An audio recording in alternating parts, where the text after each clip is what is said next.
আরিফুর রহমান সবুজ, তিনি আছেন কক্সবাজারে। আরিফুর রহমান সবুজ, কি অবস্থা দেখছেন আপনি যে কেন্দ্রে আছেন?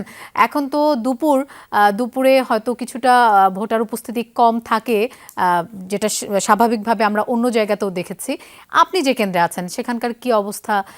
নির্বিঘ্নে ভোটাররা ভোট দিতে পারছেন কিনা? একই অবস্থা লোপাক, কারণ দুপুরের সময় আর এই যে এলাকাটি, আমি যেই এলাকাটিতে রয়েছি চকরিয়ার মাইজখোনা সরকারি প্রাথমিক বিদ্যালয়, এবং এই গ্রাম্য এলাকা হওয়ার কারণে দুপুরের দিকের মানুষজন আসলে ঘর থেকে কিছুটা কম বের হন।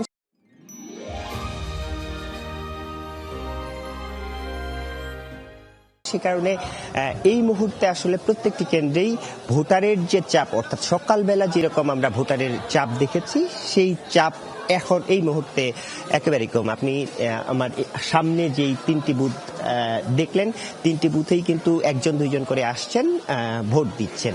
আমার ঠিক এই তিনটি বুথের বিপরীত পাশে নারীদের জন্য আরো তিনটি বুথ রয়েছে, সেই বুথগুলোতে কিছুটা ভিড় রয়েছে।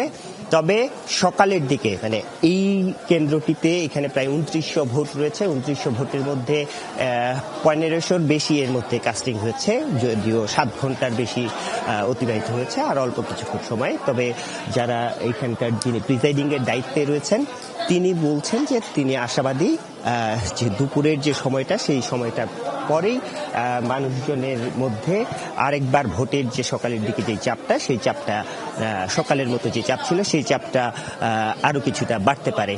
এর পাশাপাশি এই যে চকরিয়ার পাশাপাশি আমি আরেকটি চট্টগ্রামের একেবারে চকরিয়া এবং চট্টগ্রামের কক্সবাজার চট্টগ্রামের যে সীমান্ত এলাকা, সেই এলাকায় গিয়েছিলাম। চুনতি, সেটি হচ্ছে চট্টগ্রামের 15 সংসদীয় আসন, সেখানেও একই রকম চিত্র দেখেছি।